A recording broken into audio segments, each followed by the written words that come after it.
Lado B, cultura e cidadania na Real e com Local. Apresentação Márcio Caparica.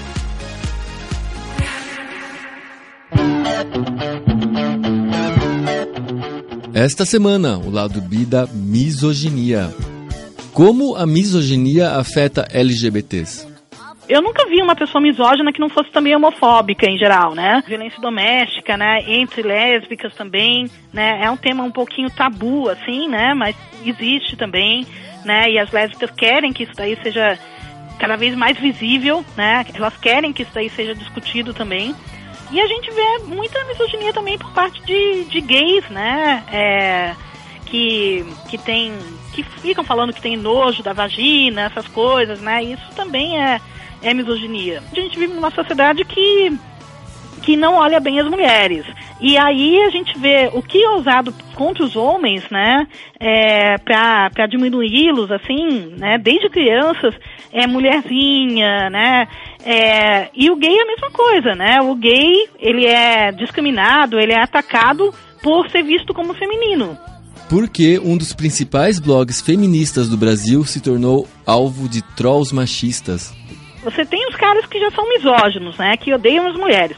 E aí você tem esses caras, imagina se eles já odeiam as mulheres, né, imagina o que eles pensam das feministas, né, que são mulheres que defendem outras mulheres, que lutam por direitos das mulheres.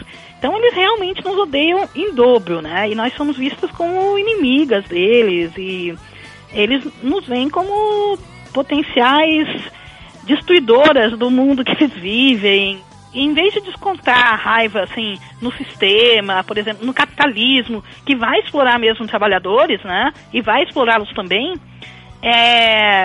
eles descontam a raiva nas mulheres, nos negros, nos gays, essas coisas, né. Um desses masculos, no momento que ele, na mesma semana que eles começaram o site de ódio, ele foi para o Ministério Público e denunciou o site de ódio, né, como se fosse meu. Eu, ao mesmo tempo, assim que foi lançado, eu fui na delegacia e fiz um BO, né, dizendo que o site não era meu e tal. Mas o Ministério Público acatou a denúncia. Qual o efeito da misoginia na política? A gente está muito mais próximo do conservadorismo dos anos 80, né, do que do liberalismo, dos costumes, da revolução sexual, por exemplo, dos anos 60 e 70. Muito mais próximos, né, do conservadorismo. Apesar que muitas coisas mudaram, né, mas...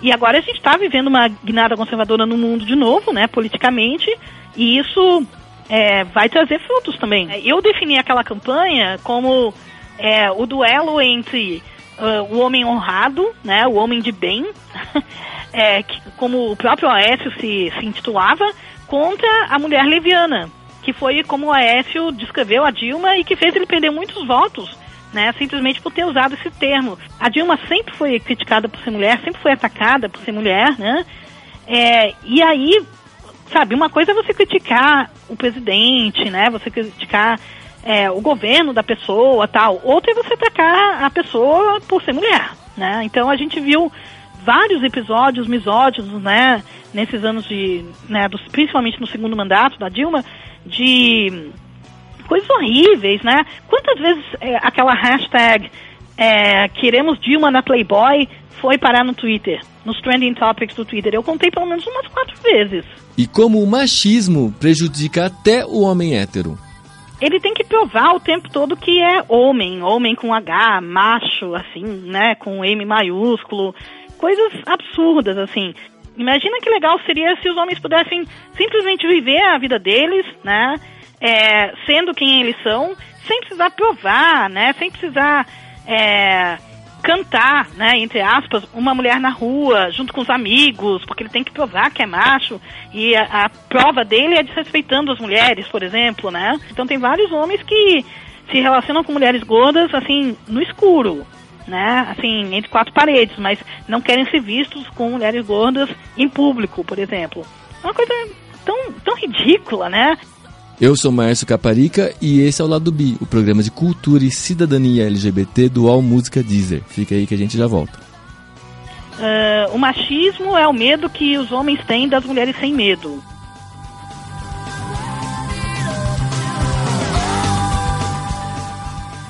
Some people think little girls should be seen and not heard, but I think, oh, bondage, up yours! 1, 2, 3, 4!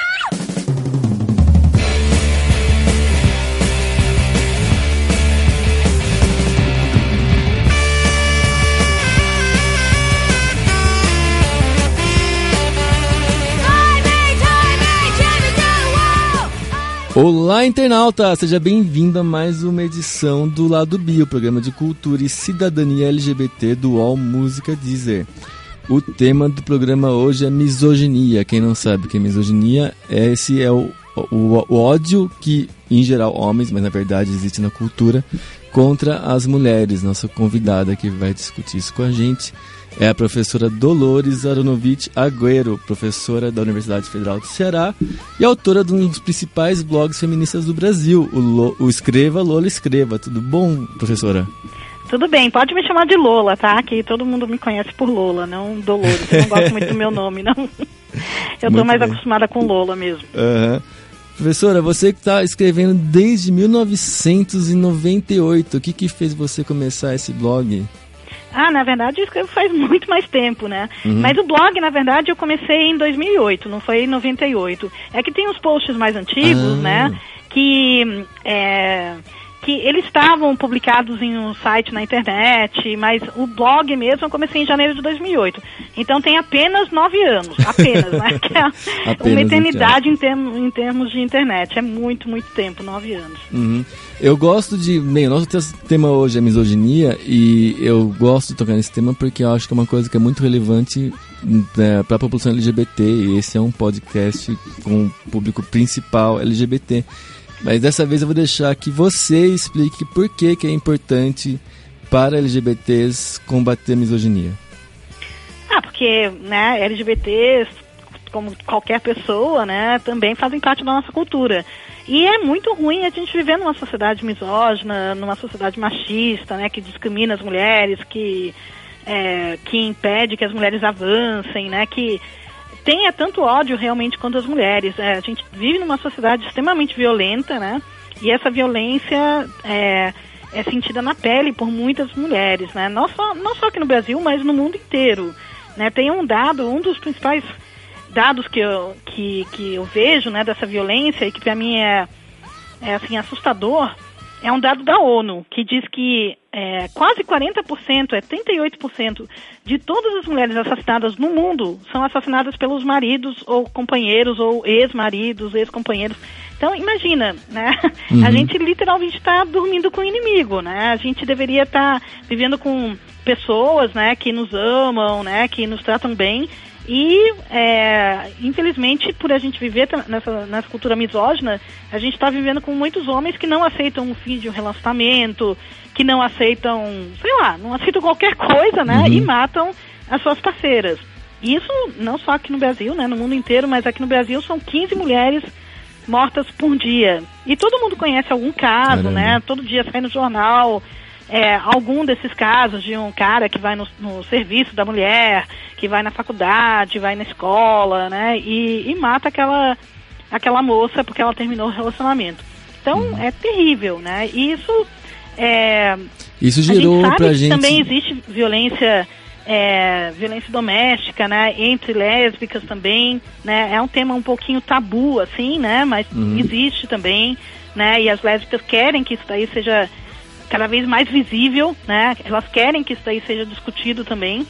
E a gente vê muita misoginia também por parte de gays, né? Que ficam falando que tem nojo da vagina, essas coisas, né? Isso também é misoginia. Uhum. E não deveria existir, né? Quer dizer, não.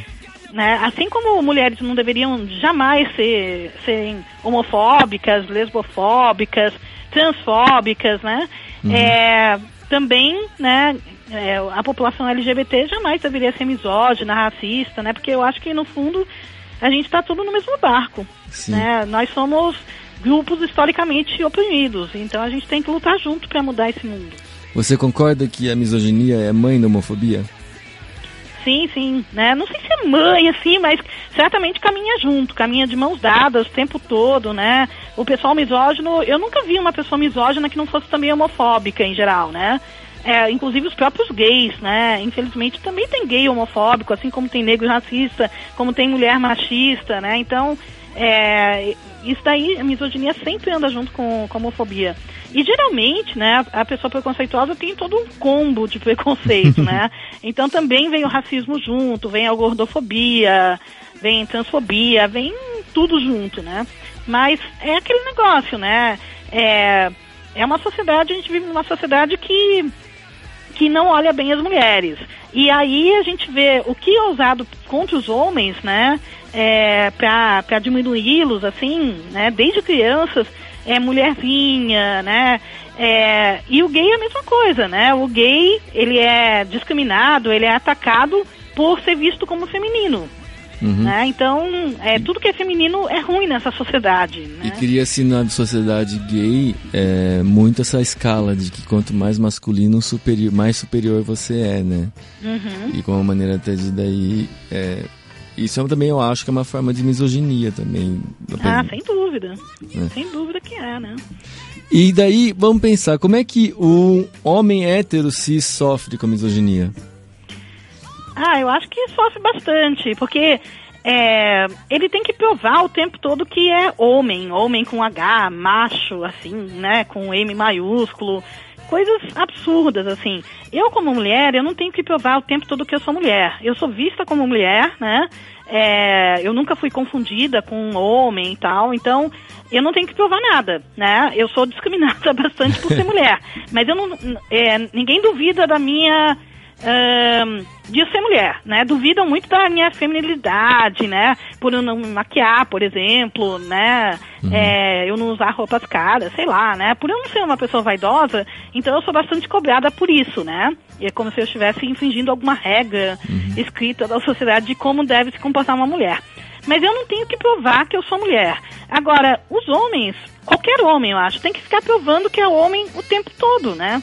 E isso acho que é uma camisa de força, porque faz os homens, principalmente os homens héteros, agirem de uma forma que é totalmente estereotipada mesmo, né? E a gente vê como a masculinidade é frágil, né? Que qualquer coisa já expõe essa masculinidade, já expõe como essa masculinidade é tênue, né? Quer dizer, como os estereótipos são realmente camisas de força. Então, a misoginia é ruim pra todo mundo, é ruim pra toda a sociedade, né? A gente costuma... Imagina que legal seria se os homens pudessem simplesmente viver a vida deles, né?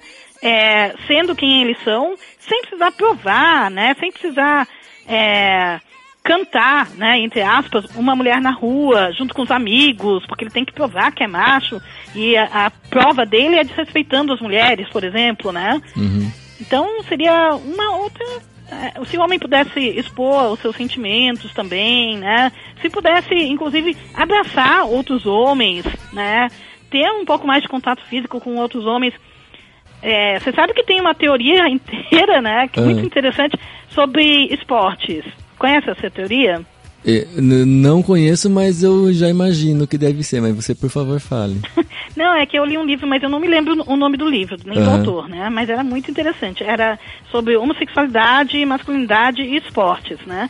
E o que esse autor diz é que esportes são simplesmente uma forma de os homens héteros, né, poderem se tocar sem serem condenados pela sociedade. Uhum. Então a gente vê aquelas comemorações de um cara pulando em cima do outro, né? Todo mundo abraçado, numa comemoração de gol, por exemplo, né? Uhum.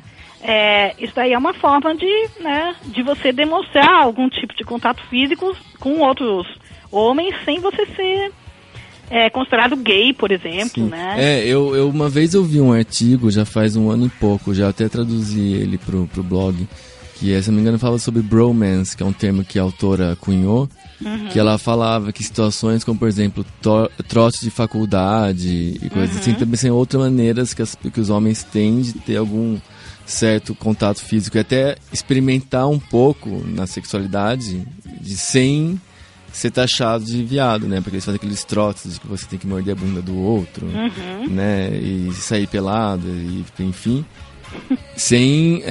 e daí isso é um ritual que acaba acontecendo que permite que o homem experimente um pouco, que é algo que as meninas de certa maneira podem fazer, né, que elas andam de mão dadas, pega no cabelo, essas coisas assim, sem ameaçar a heterossexualidade deles, né? Esse negócio do bromance é muito interessante, né? Porque a gente vê um monte de filmes cujo tema é o bromance, né? É esse romance entre homens, né, digamos. E aí, eles inserem uma mulher na trama, né? Que tem que ser uma mulher muito bonita, jovem e tal, né? Tipo um troféu, assim, pro homem, que não vai ter nenhum papel importante na trama e tá simplesmente lá pra mostrar que apesar do cara ser apaixonado pelo melhor amigo, né? Ou pelo parceiro policial, ou qualquer coisa assim que tenha um bromance, ele ainda assim é macho, né? Ele ainda assim é hétero. Então a gente vê isso aí direto no cinema, nas séries. É um dos clichês, né? É ridículo. Você acha... E também tem umas camisetas, não sei se você viu, que são horríveis, muito misóginas, né? E um dos temas dessas camisetas é Bros Before Hoes. Já viu isso aí? Já. Né? Que é, assim, manos, né? Irmãos, sei lá, né? São mais importantes, né? Antes, literalmente, do que vadias. Do que as minas, né? Mano antes das minas, né? Horríveis. Não, é horrível. Aqui também tem, né? Mano antes das minas? Mano... Não, mas tipo, só falta alguém fazer, né? Porque a frase tá pronta, né? Mais mano, menos mina, né? Mas tem essa coisa, né? Os homens... Uma vez eu vi outro artigo também que falava que homens têm amizades lado a lado e as mulheres frente a frente, né? Então, é comum que o homem, quando vai fazer alguma coisa com um amigo... Algo assim, vamos assistir um jogo de futebol junto, vamos para um bar de uma... Nada assim, que um precisa olhar na frente do outro e olhar no olho, né? Pra não ter essa conexão emocional que pode abalar muito o sentimento de masculinidade, né? As mulheres não, elas sentam na frente uma da outra, contam histórias e tal. Por outro lado, né, a gente tem toda uma sociedade que nos diz que mulheres não podem ser amigas, né? Que nós sempre vamos ser rivais antes de tudo, porque a gente tem que brigar... inclusive umas com as outras, pela aprovação masculina, né? Que a aprovação masculina é muito mais importante do que a aprovação feminina nessa sociedade. Então, essa é uma estratégia, né, do patriarcado para nos manter realmente separadas, né? Para a gente não poder formar muitas alianças, porque isso falam pra gente desde o começo, que uma vai roubar o namorado da outra, essas coisas. Né, e é algo tão importante quanto o homem na sua vida, né? Imagina alguém roubar o seu. Você acha que é por conta dessa fragilidade da masculinidade que seu blog se tornou um alvo tão grande dos trolls da internet? Eu acho, né? Quer dizer, eu acho que em geral qualquer blog feminista, né? Página feminista no Facebook... perfil feminista no Twitter, né? Qualquer coisa feminista vai atrair muito ódio, né? Porque você tem os caras que já são misóginos, né? Que odeiam as mulheres. E aí você tem esses caras, imagina se eles já odeiam as mulheres, né? Imagina o que eles pensam das feministas, né? Que são mulheres que defendem outras mulheres, que lutam por direitos das mulheres. Então eles realmente nos odeiam em dobro, né? E nós somos vistas como inimigas deles e... Eles nos veem como potenciais destruidoras do mundo que eles vivem, não sei muito bem. Mas é aquilo que o Eduardo Galeano disse, né? Que... o que ele falou? O machismo é o medo que os homens têm das mulheres sem medo. Né? Que eu acho uma ótima definição, porque é isso mesmo, né? Afinal, se você... se garante, se você está confortável, né, com o seu lugar no mundo e tal, você não vai odiar mulheres, né, você não vai discriminar, você não vai xingar mulheres, você vai, né, simplesmente viver num mundo igualitário, né, um mundo em que todo mundo é cidadão, né, todo mundo deveria ter os mesmos direitos, as mesmas oportunidades, etc. E eu acho curioso porque o que você apelida eles de mascus, porque você abrevia masculinistas, confere? Isso mesmo, né? Como qual é a diferença de um mascu de um machista normal? Bom, o masculinismo, né, acho que não é todo mundo que conhece, é um movimento, né, são grupos organizados, assim, de homens que existe não só aqui no Brasil, né, mas existe também em outros países, principalmente nos países de língua inglesa, né, então o masculinismo é bastante forte nos Estados Unidos, na Austrália, no Canadá, né, na Grã-Bretanha, esses lugares. E aqui no Brasil eles copiam muitas coisas que são ditas lá, né? Basicamente eles traduzem tudo. E é um movimento, assim, que diz lutar pelos direitos dos homens, mas não luta nada, né? Eles odeiam os homens também. Eles lutam apenas contra as mulheres, né? Então eles são grupos de ódio mesmo, grupos antifeministas, né? São pessoas bem problemáticas, né? Muito frustradas, né, com a sociedade.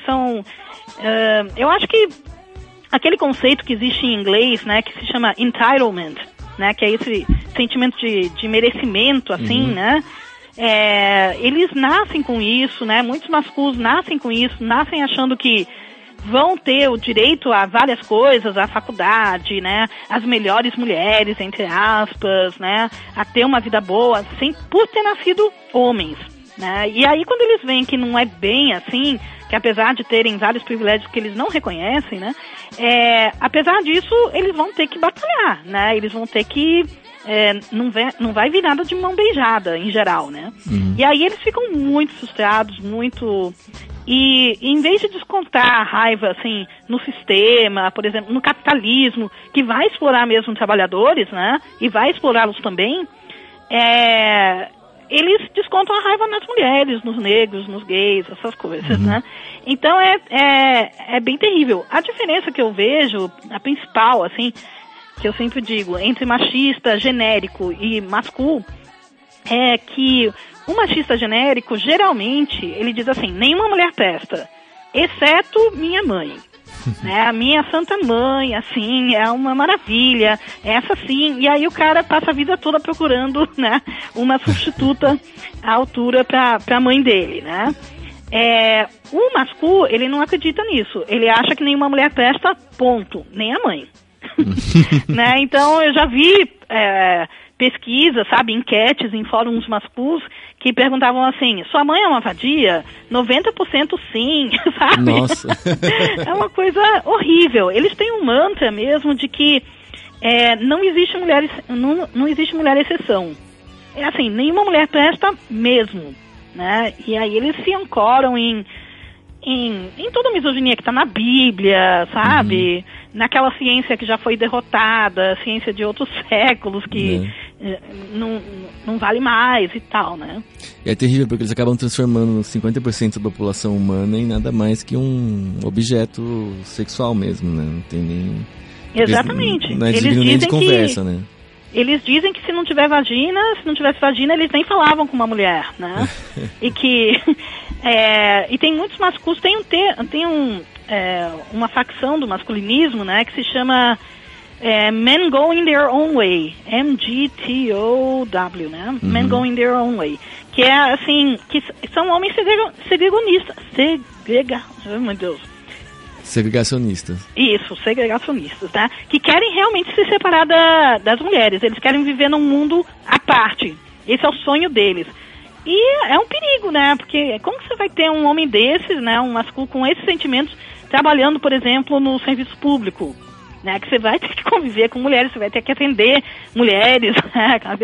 Afinal, nós somos mais da metade da população, né? E você tem caras com essa mentalidade que querem entrar no serviço público, por exemplo, né? Sim. Então, é bem, bem horrível. E é engraçado porque agora tá chegando num ponto do discurso já em que eles tentam se fazer de vítima muitas vezes, né? Falando que existe uma ditadura gaysista, ou que as feministas estão dominando tudo e que eles, coitados, né, estão sofrendo por causa do nosso movimento opressor. É verdade, não existe ninguém mais vitimista do que reaça, né? Reaça de forma em geral, mas masculino, né, em particular.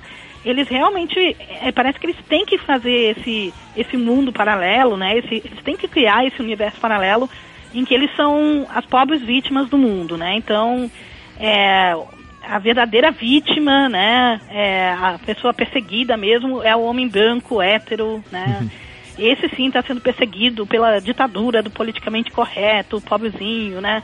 Não pode mais contar suas piadas racistas, né, machistas, homofóbicas em paz, que as pessoas vão criticá-lo, essas coisas. E eles realmente criam termos que não tem nada a ver, né, com a realidade, como feminazi, né, gaysista, né? Gaystapo, já ouviu esse Gaystapo também? Gaystapo não, mas eu preciso adotar esse também agora. Gaystapo também. Não é tão usado quanto gaysista, mas existe também Gaystapo.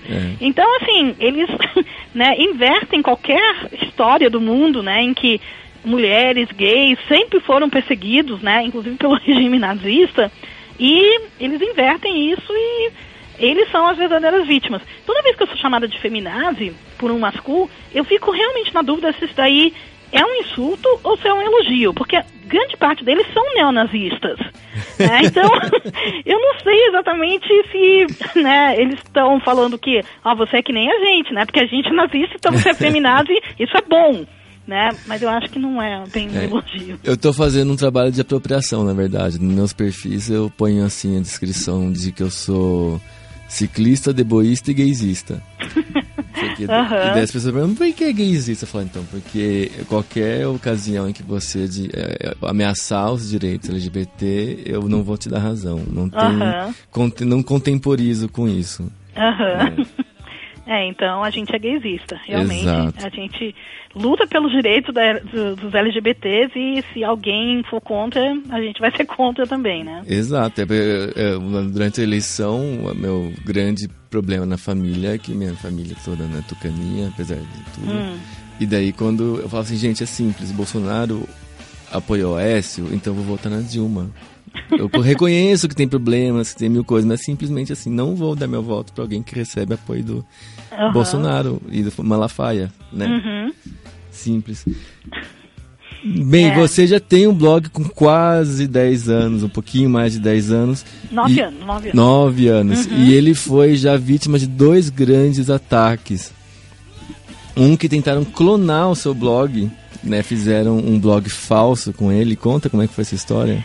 Não foi exatamente uma clonagem, né? Não teve, quer dizer, eles não mexeram no meu blog. Eles simplesmente inventaram um blog falso no meu nome, né? Com o meu nome verdadeiro, né, que é Dolores Aronovitch Agüero, e fizeram o que eles chamam, né, é um termo que eles usam de false flag, né, então era um site de ódio, né, com coisas que eu nunca defenderia, mas no meu nome, como se fosse escrito por mim, né, falado em primeira pessoa, tinha fotos minhas, tinha link pro meu currículo Lattes, em cada post tinha o meu endereço residencial e meu telefone residencial, sabe? E espalhando as piores coisas, né? Dizendo que... como que era? Que... eu vi que tinha um que você recomendava que queimasse a Bíblia, porque era...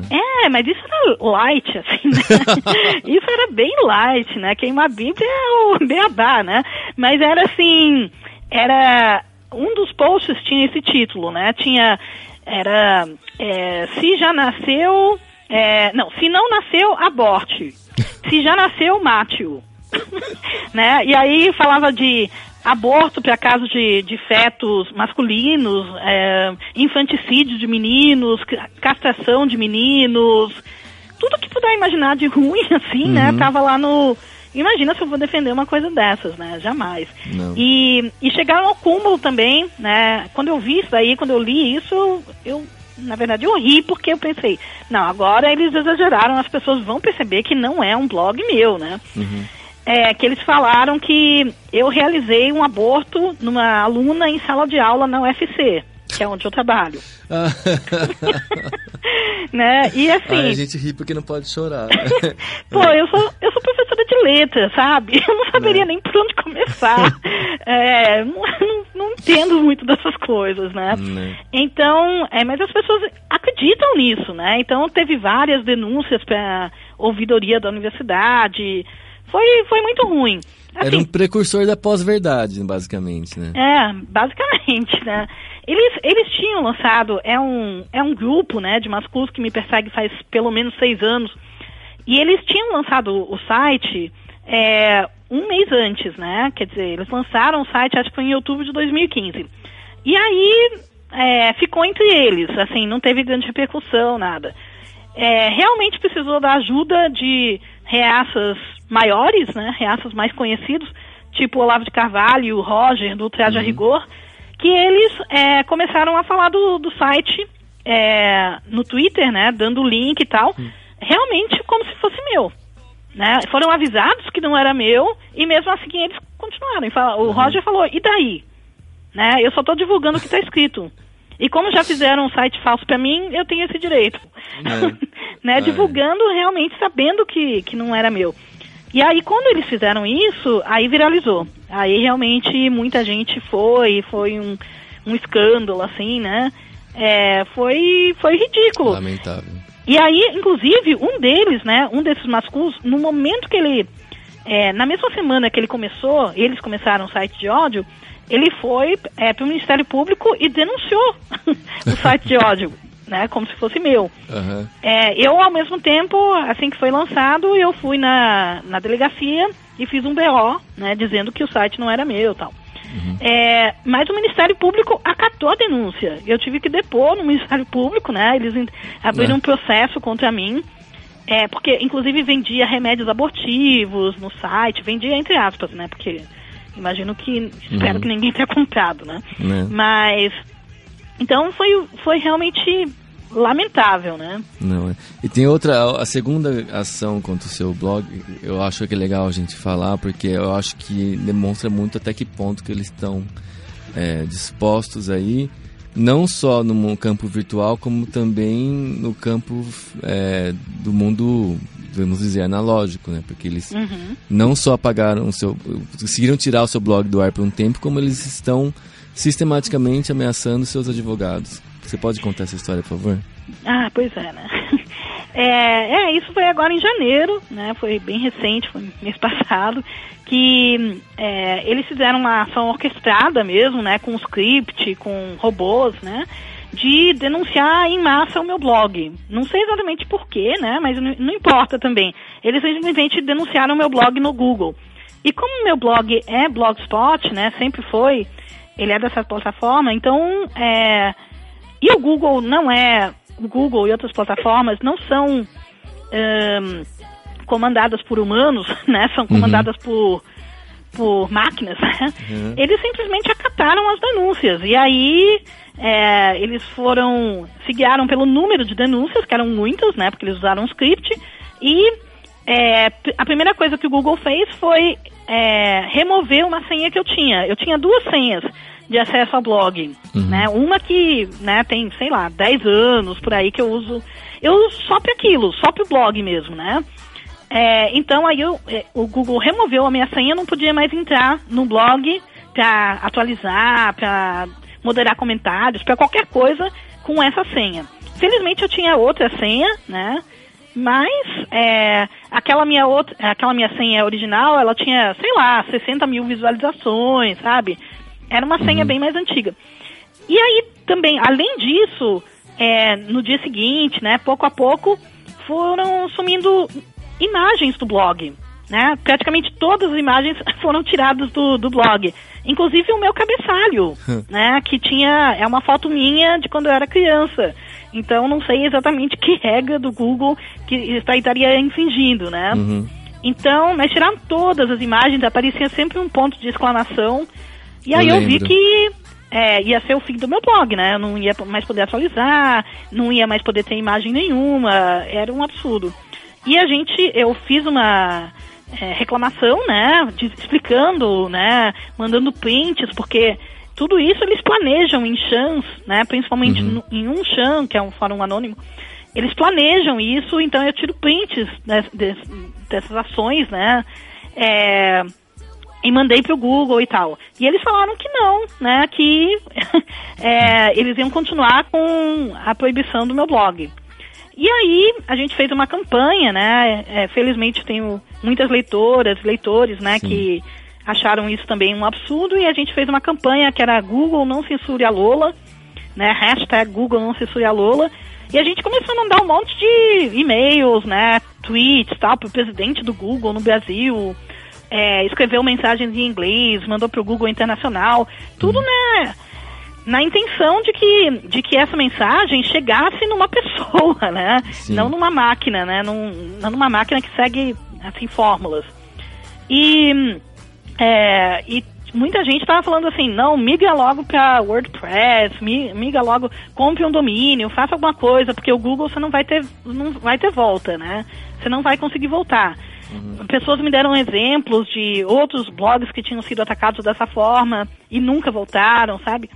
Mas, felizmente, né, naquela mesma semana, né, no final da semana, porque isso daí durou uma semana, o Google, uma parte do direito do Google ligou para mim, né, o judiciário, né, sei lá, né, ligou para mim, e uma pessoa, né, uma mulher, explicando, assim, o que tinha acontecido, que eles tinham analisado, eles tinham visto uma foto, né, uma imagem de um post sobre o Mascus, denunciando o Mascus, que tinha pornografia infantil.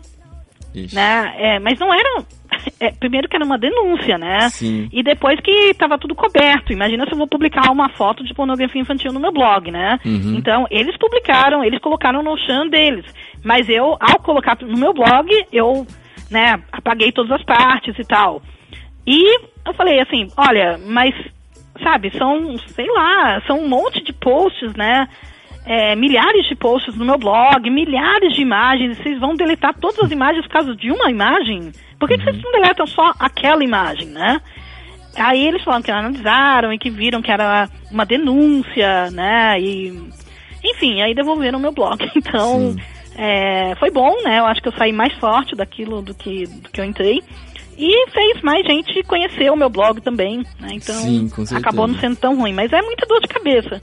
Uhum. E, assim, como estão ameaçando seus advogados agora, que eu achei mais perigoso ainda, porque realmente pode acabar acontecendo de algum maluco causar um dano real nesse caso. Olha, eu não acho que eles vão causar nenhum dano real, né? O que eles fazem é ameaçar mesmo. Então eles fazem doxing, né, que é descobrir os dados pessoais de uma pessoa, né, da pessoa que eles querem alvejar, e aí planejar ações contra essa pessoa e contra os familiares dessa pessoa. O que assusta mais, eu acho que são os familiares, sabe, porque ameaçam mãe, filha, né, de estupro, de morte e tudo mais. Então é horrível. Um dos Mascus está me processando, né, por danos morais. E é um absurdo porque eu estava viajando, né? Foi agora em janeiro. Eu estava viajando e assim que eu voltei de viagem, eu vi uma intimação para eu comparecer em Curitiba, tipo, assim, era 4 dias depois, sabe, de eu voltar de viagem. Aí eu falei, não tem condições, né? É a última semana de aula, né, na faculdade, porque a gente estava repondo greve e tal. Sim. Então é a última semana de aula, não posso perder essas aulas de jeito nenhum, né? É caro pra caramba ir de Fortaleza pra Curitiba, né? E também é um absurdo que eu tenha que ficar cara a cara com um sujeito que me ameaça de morte, estupro, tortura, desmembramento, não sei o quê, faz 6 anos, né? Quer dizer, e aí naquele dia, né, que foi a audiência, que eu não fui, né? As minhas advogadas, elas escreveram, né, justificando porque falaram tudo isso que eu falei, né? Então eu não fui, mas no chão deles, eles estavam planejando o que fazer comigo, né? Por que vocês não seguem ela até o hotel, descobrem onde ela está ficando hospedada, aí vocês vão lá, estupram e cortam em pedacinhos, por exemplo, né? Ou o próprio autor da ação... Rola uma assim, fantasia nisso, né? Rola uma fantasia nisso tudo, né? Tipo... Ah, sem dúvida, né? Eles têm as fantasias deles, né? É muito horrível, né? Então, e aí, no mesmo dia, né, que eu não compareci à audiência, eles decidiram ameaçar as minhas advogadas. Então, fizeram um doxing nelas, né? E é uma quadrilha, isso aí que eles estão fazendo é crime, né? Então um fica pedindo pro outro, por favor, descubra os dados das advogadas, aí manda ameaças para elas, manda ameaças pros e-mails, e aí mandam, né? Fazem o diabo, assim, para atrapalhar a vida delas. E elas renunciaram, né? Elas ficaram com bastante medo e renunciaram à minha defesa. Então eu tive que conseguir outro advogado, né? Que eles já estão ameaçando também, né? Já pegaram todos os dados, já estão ameaçando, né? E vamos ver, né? Quer dizer, é o que eles fazem comigo faz 6 anos, né? 6 ou 7 anos. E quem acompanha seu blog vê que não só isso acaba chegando na sua mão, mas também da sua mãe, imagino que seu marido também. Meu marido, né? Como direto. É que eles convivem com isso? A minha mãe eu tento isolar um pouquinho, né? Já teve uma época que, por exemplo, que eu pedia pra minha mãe moderar os comentários do blog quando eu tava viajando, mas ela passava muito mal com isso, ela não gostava, né? Ela falava que via um nível de ódio, assim, nos comentários que não fazia bem pra ela, né? Então parei também de pedir pra ela, né? As ameaças, assim, não costumam chegar a ela, né? Porque o bloqueio, né, vem em forma de comentários, vem principalmente no Chan, né?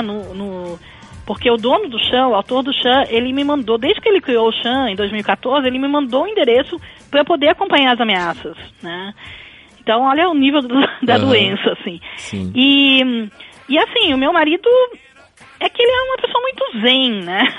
Por um lado, assim... Não, ele não é muito, ele tá olhando feio pra mim agora, com cara de que... É porque ele fica nervoso de vez em quando. Sim. Mas não com isso, né? Com isso, ele também... Ele não tá tanto nas redes sociais, né? É uma pessoa mais afastada disso, então... Eu também não conto todas as ameaças pra ele, mas ele já teve que fazer BO também, né? Porque fizeram um site de ódio com guia de estupro, sabe? Coisas assim, no nome dele, né? Com pedofilia, guia de estupro, no nome dele, com fotos dele e tudo. Então aí ele tem que fazer BO. E é horrível, né? É muito ruim receber ameaças. Eles ficam discutindo se vão me matar, se vão matar a mim e a meu marido, né? Ou só a minha mãe. O que me faria sofrer mais? Será que eles devem me matar ou devem esperar que eu morra logo, né? Porque afinal eu sou gorda, então eu vou morrer muito rápido, né? Enfim, eles ficam nessas discussões, assim. Ai, que vida pequena, né? É muito, né? Eles não têm muito o que fazer. É uma vida muito né? medíocre, muito triste. E eu imagino que também eles chegam a se surpreender que você é uma feminista, mas você não é lésbica. Ah, sim, né? Com o meu marido, coitadinho, né? Ele sempre... no começo, assim, né? Chegaram a dizer que o meu marido não existia. Né? Eu sou casada faz 26 anos, né? Tô com o mesmo cara faz 26 anos. Então, chegaram a dizer que ele não existia, que era Photoshop, né? Porque de vez em quando eu coloco fotos das nossas viagens e tal. E, né, como era de se esperar, a gente aparece juntos em muitas fotos, né? Então, eles dizem que é Photoshop... dizem que não existe, que eu criei isso daí, porque é óbvio que eu sou lésbica, né? Porque afinal eu odeio os homens, porque eu sou feminista, né? E toda feminista odeia homens e é lésbica, então se eu sou feminista eu tenho que odiar homens e ser lésbica, né? Porque se você gostasse de homem, você obviamente seria submissa e estaria lá. É um absurdo, né? Então, até hoje tem muita gente que não acredita, ou senão... tem pessoas que ficam espantadas, né, ao saber que eu sou casada com um homem, mas eles querem já especular sobre a nossa vida sexual, sabe? Então a nossa vida sexual tem que ser uma em que eu como meu marido, por exemplo, e não vice-versa, sabe? Assim, sabe? Como imagina... também se isso quisesse dizer alguma coisa, né? Também! Você poderia até comer ele, tipo, ele continuaria sendo hétero, mas não tem... Pois né? Mas isso o pessoal não entende assim, né? Mas assim, não é incrível, né? Eles querem até ditar como deve ser a sua vida sexual, né? Baseado nos estereótipos que eles têm de feministas, né? É impressionante. É gente que realmente não tem o que fazer. Porque, sinceramente, se tivesse uma vida sexual legal, né? Agitada, bacana, assim, né? Eles não estariam tão preocupados com a vida sexual alheia, não é? Ou mesmo até mais básico, uma vida social, né? Porque... Também. Né, tipo, quem tem muito o que fazer e tem amigos não tem tempo pra ficar tanto tempo assim. Claro, né? Não só afeto mesmo, né? Ter convívio com pessoas, com amigos, ter um trabalho, né? Eu fico impressionada com o número de masculinos que não trabalha, não estuda. E apesar de serem misóginos, uma grande parte vive com a mãe. É sustentada pela mãe, né? Deve rolar um ressentimento aí.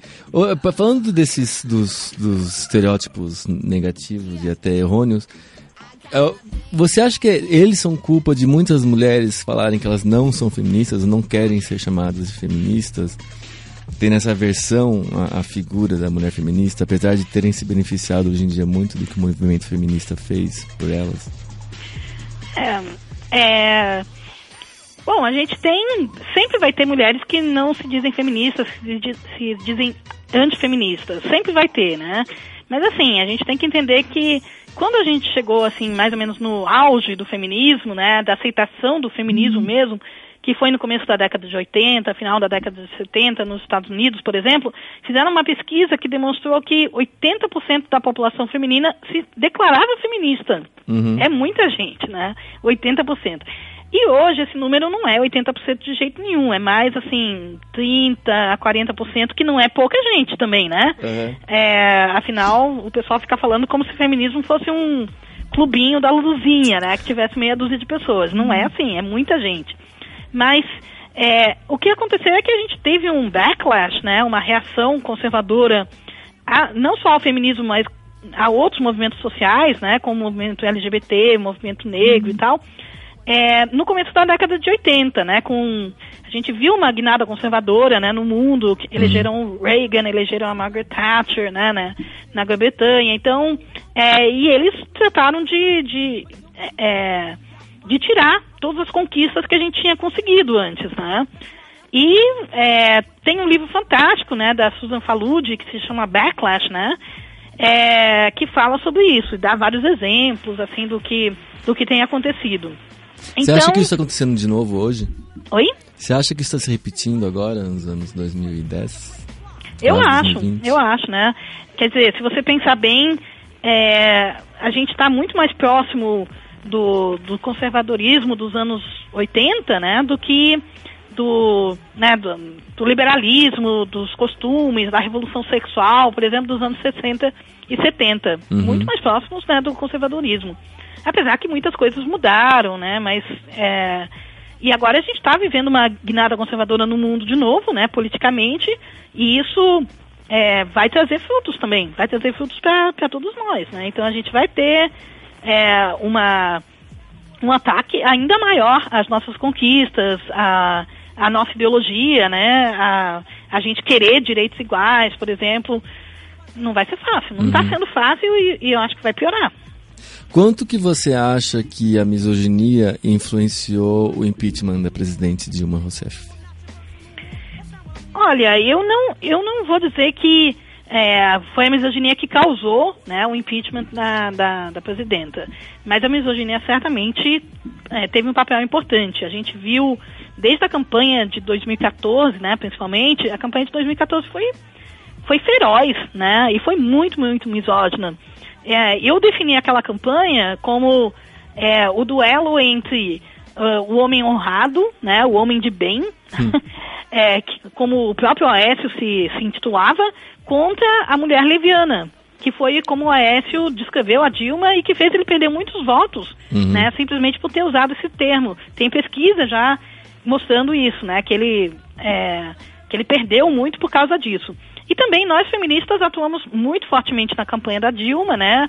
A gente trouxe à tona toda a misoginia do Aécio, a acusação dele já ter batido na esposa, né?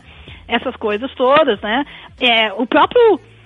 A arrogância dele nos debates, né? Como ele tratava a Dilma. Então isso tudo a gente trouxe na campanha e eu acredito, na verdade ele falou que foi Luciana Genro que era leviana, né? Não, mas ele falou também da Dilma. Sim, né? Então eu acredito que a gente teve uma força decisiva nessa campanha e eu acho que os ataques que a gente sofre são porque também os conservadores viram que a gente é muito forte, né? Viram que a gente tem alguma força até para influenciar resultado de eleição, né? Então a Dilma sempre foi criticada por ser mulher, sempre foi atacada por ser mulher, né?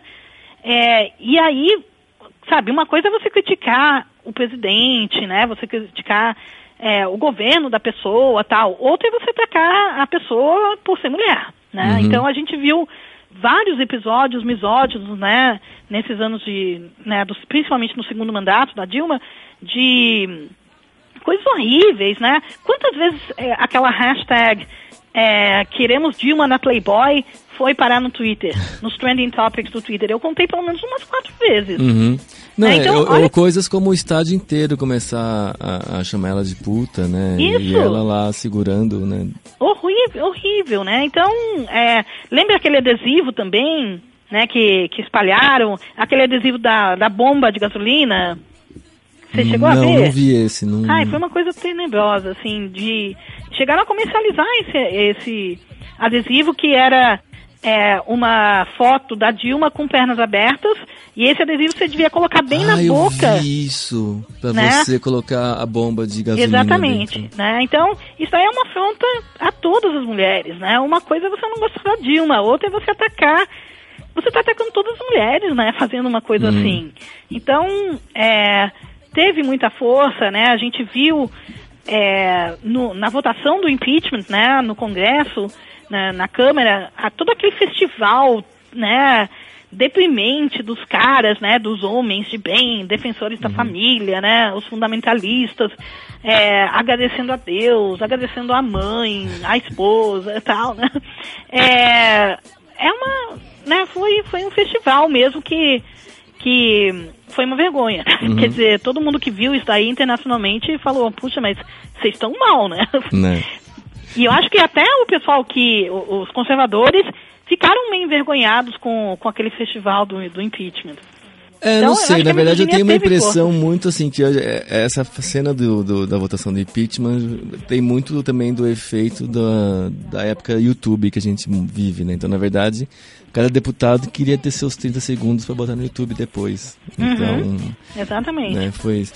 Outra coisa que a gente, uma da maneira light de misoginia que acontecia com a presidente foi tipo, né, ela foi tomar posse e as pessoas ficavam comentando que ela se vestia parecendo um botijão de gás. Sim. Né? Você percebe outras maneiras, entre aspas, sutis de misoginia que as pessoas não percebem que está acontecendo, seja na mídia ou seja no dia a dia? Bom, então, ainda sobre isso, né, eu me lembro da primeira posse da Dilma. Imagina só, a importância daquele momento, né, a primeira mulher eleita, né, presidenta do Brasil, na história do Brasil, e o que o pessoal estava comentando? A Marcela Temer. Né? Isso assim em 2011, comentando a Marcela Temer, quer dizer, a gente tem uma presidenta e estamos comentando sobre a primeira-dama. A gente sempre teve primeira-dama. A primeira-dama é o que a gente mais tem, né? Nem existe termo para primeiro-damo, né? Porque então isso já foi horrível. Depois, todas aquelas coisas, né, que vão ficar criticando, vão ficar analisando a roupa da Dilma na posse, né, em qualquer momento. Eu me lembro de uma reportagem da Veja, antes do segundo turno da primeira vez, inclusive, né, da primeira eleição, falando o título era Vestida para Mandar, né, então uma alusão à Vestida para Matar, né, e aí comparava as roupas da Dilma, candidata, com roupas de, sei lá, a Carla Bruni, a Michelle Obama, que são primeiras damas, não são presidentas, sabe? E é aquele tipo de coisa que a gente sabe que não estariam analisando roupa ou aparência, né, falando das plásticas da Dilma e tal, se o candidato fosse homem. Sim. Né? Então, as pessoas não veem isso aí. Mas você quis dizer de misoginia mais light? Não, na verdade não é nem light. Eu acho que tem maneiras que as pessoas são misóginas, elas não percebem que elas estão sendo misóginas. Você falou, por exemplo, uma coisa que é verdade. Quando essa competição que se coloca entre as mulheres é uma maneira de misoginia que as mulheres acabam entrando sem nem perceberem que estão sendo misóginas entre si. Né? Eu acho que a importância tão grande que se dá à aparência física, né, das mulheres, não que os homens também, né, não recebam críticas pela aparência física, mas não é nem de perto, né, igual, não tem comparação, né. As mulheres ainda hoje, né, mesmo com todas as conquistas e tal, ainda são julgadas pela aparência antes de qualquer coisa. Então ela pode ser super bem sucedida na sua área, pode ser presidenta, né? E mesmo assim, a primeira coisa que vão julgar é a aparência física da pessoa. E as pessoas não têm noção de quanto isso daí é ruim, né? De quanto isso daí é péssimo para a autoestima das meninas, né? Porque as meninas percebem isso daí desde muito cedo. Elas percebem que, independente do que elas fizerem, elas vão ser avaliadas pela beleza delas.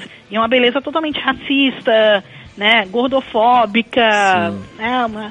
É tudo dentro de um padrão de publicidade, né, muito restrito. Pouquíssimas mulheres podem atingir essa condição, né, de consumo, né, porque é feito para vender também. Sim. Então as pessoas não percebem, né, que isso aí tem grandes influências, né, nas meninas desde muito cedo. Aí a gente vê por que tantas mulheres, né, eu vejo até mulheres assim que são feministas, que são líderes sindicais, líderes estudantis, tal, ou que estão se tornando assim, né, que estão começando. E aí, numa palestra, por exemplo, na hora de falar com o microfone e tal, o número de mulheres que falam, não, eu não quero falar com o microfone, eu sinto vergonha e tal, é enorme, né? Sempre tem muitas mulheres assim. Homens não tem tanto. Por quê? Porque elas sabem que no momento que elas pegarem o microfone, elas vão ser avaliadas pela aparência delas. Isso aí é uma estratégia de silenciamento, né? Que a gente deve combater a todo custo. Então, a gente deve treinar o nosso olhar para uma beleza mais inclusiva, sabe? Mostrar que tem vários tipos de beleza, parar de se preocupar, né, com se a pessoa é bonita ou não, né? É bonita ou não para quem, né? Exato. Então, eu acho engraçado porque isso acaba gerando eu já até conversei sobre isso no programa também, às vezes um homem gosta de uma mulher gorda, gosta, né, de pegar alguém maior, assim, e fica com vergonha de dizer pros amigos, ou de ser vista como uma mulher gorda que ele pode amar e realmente ter tesão, porque os amigos vão achar que, né, tá pegando baranga, enfim. Vai ter toda a torcida, né, dos amigos, né, vai ter pra ele acabar o relacionamento, ou pra ele não assumir o relacionamento. Então tem vários homens que se relacionam com mulheres gordas, assim, no escuro, né, assim, entre quatro paredes, mas não querem ser vistos com mulheres gordas em público, por exemplo. É uma coisa tão ridícula, né? Sim. E muitos desses homens são gordos, inclusive, mas né, a gordura não é tratada da mesma forma para os dois. Não, então também é o clássico do homem também, que tipo reclama que a mulher não se depilou e ele tá lá, né? Tipo, também. Mas assim, é triste, porque eu recebo até hoje, né? Eu recebo e-mails de meninas de 12, 13 anos muito tristes, né? Contando coisas como fizeram uma eleição, sabe, na minha escola e me elegeram a menina mais feia da escola. Ai, que horror. Né? Imagina que horror isso daí pra uma menina de 12 anos que tá tentando encontrar o seu lugar no mundo, né? E quem falou que ela quer concorrer, que ela quer competir num concurso desses? Por que nós todas temos que concorrer permanentemente, né? Desde que a gente nasce até morrer, num eterno concurso de Miss Universo, de Miss Mundo? Quem falou que isso aí é importante, sabe? Não é importante. Exato. Só pra gente tá chegando no final, mas eu quero falar de uma última coisa antes da gente encerrar, que estamos dando tempo já. Você começou o programa falando a estatística de que 30 e tantos por cento... 38%. Isso, Isso gerou um termo que infelizmente é novo, mas que agora está tomando conta, que é o tal do feminicídio. A gente começou o ano com uma chacina em Campinas terrível, em que aconteceu aquele crime, e as pessoas tentam recontar a história falando que não, ele não matou a mulher e matou o filho por ódio às mulheres, enfim. Por que é importante a gente estabelecer que feminicídio existe e enfim, fale. Porque a gente tem que... Como que a gente vai combater uma coisa, né, que a gente não tem nenhum termo para isso, que a gente não reconhece, né? Os críticos a essa terminologia, né, de feminicídio, eles dizem, é tudo homicídio, né? É tudo assassinato, é tudo a mesma coisa, né? Então a gente deve tratar tudo igual. Mas é aquele negócio, né? Quando a gente fala de homofobia, por exemplo, que a homofobia mata, e aí o pessoal fala, mas morrem e matam-se muito mais héteros no Brasil do que gays. É verdade, né? É verdade. Mas os héteros, eles geralmente não são mortos por serem héteros, né? Sim. Os homens não são mortos por serem homens, e as mulheres são mortas por serem mulheres. Se bem que eu acho que a masculinidade tem um grande papel também, né? Nesses homicídios todos, né? Nesses feminicídios, em toda essa violência. Porque os homens são os maiores... são eles que cometem, né, a grande parte da violência. Então, tem a masculinidade fazendo o seu papel aí, né? A masculinidade tóxica, que a gente chama, cumprindo o seu papel. Mas a gente tem que tratar de forma diferente, né? Entender, combater de forma diferente o que é o feminicídio, o que leva à violência doméstica, porque o feminicídio não vem de repente, né? O feminicídio geralmente vem depois de longos abusos, longos anos de abuso, né? a gente tem uma violência doméstica muito grande no nosso país, né, no mundo. Então a gente tem que combater essa violência doméstica para poder combater os feminicídios, né, para os homens poderem entender que você pode terminar um relacionamento, né, sem precisar matar a sua ex, mas ainda tem aquele negócio de honra, sabe? Que eu tenho que limpar a honra, que é melhor ela não ficar com ninguém, né, do que ficar sem mim. Né? Esse sentimento de posse que ainda é muito forte. Sim, terrível. Inclusive agora estamos gravando antes do carnaval. O carnaval, como sempre, é um teste para as mulheres, né? Que tem que aguentar os homens achando que podem pegar, puxar ela pelo cabelo e dedar na braço, rua e tá tudo certo. Beijar a força. É terrível. Enfim. Estamos chegando ao final do programa e, como sempre, a gente dá oportunidade para o nosso convidado se autopromover. Então, professora, autopromova-se em qualquer coisa que você quiser. Esse é o seu espaço. Autopromoção, deixa eu ver. Não, eu peço que as pessoas que não conhecem, conheçam o meu blog, né? As que já conhecem, que é o Escreva Lobo Escreva, as que já conhecem, por favor, comentem lá, né? Eu gosto é bom quando a gente tem uma caixa de comentários legal, com comentários inteligentes, né? Uns debates, né? Umas contribuições, assim, né? Que as pessoas podem contar suas experiências também. Então, que mais? Seu Twitter qual que é? O meu Twitter é Lola Escreva também, né? Então eu tenho Twitter, que eu uso bastante, eu gosto do Twitter. Que mais? Eu ofereço um curso de extensão na universidade, né, todo semestre, que é discutindo gênero através de cinema e literatura. É muito bacana, assim, as pessoas gostam. É grátis, né? Qualquer pessoa pode fazer, não precisa ser da UFC, não precisa, né, ser universitário, é aberto a toda a comunidade, assim. E aí a gente analisa, discute, né, problematiza vários filmes, né, várias obras literárias, as pessoas gostam, né, já estou oferecendo isso faz uns 3 Lola, transmite pelo YouTube, deixa eu ouvir também, agora fiquei com vontade.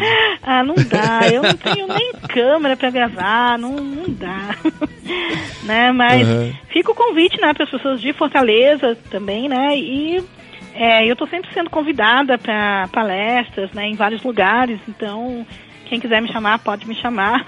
Esse ano, desde o ano passado, a gente está com problemas de verba, né? Quer dizer, parece que as universidades perderam um monte de verba, então está cada vez mais difícil. Por que será que eu não estou surpreso, né? Ninguém está surpreso. Então, as palestras, mas ainda tem muitas palestras, né? De qualquer jeito. Então, a gente está aqui, né? Tentando fazer a nossa parte, né? Para melhorar o mundo, para combater, né, a misoginia, o racismo, homofobia, transfobia, tudo de ruim que tem no mundo, né? Sim. Até ia falar sobre esse sexismo, mas não vai dar tempo. Vai ficar para a próxima oportunidade.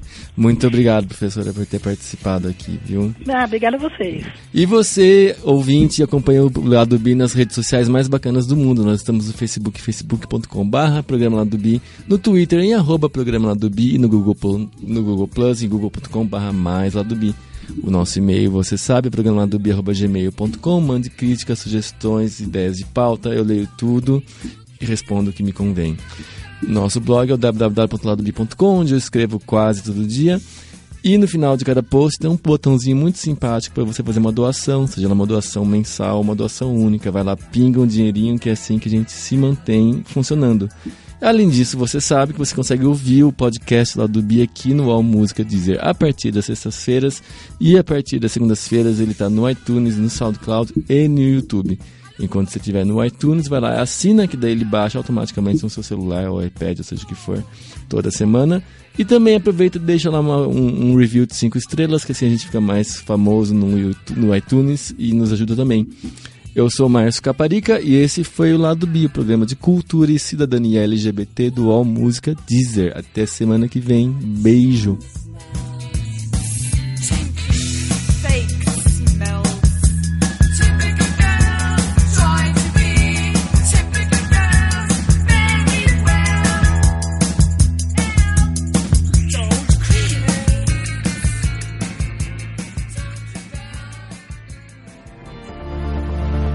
Você acabou de ouvir na Rádio UOL, Lado B.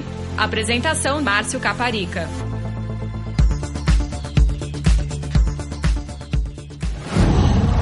UOL.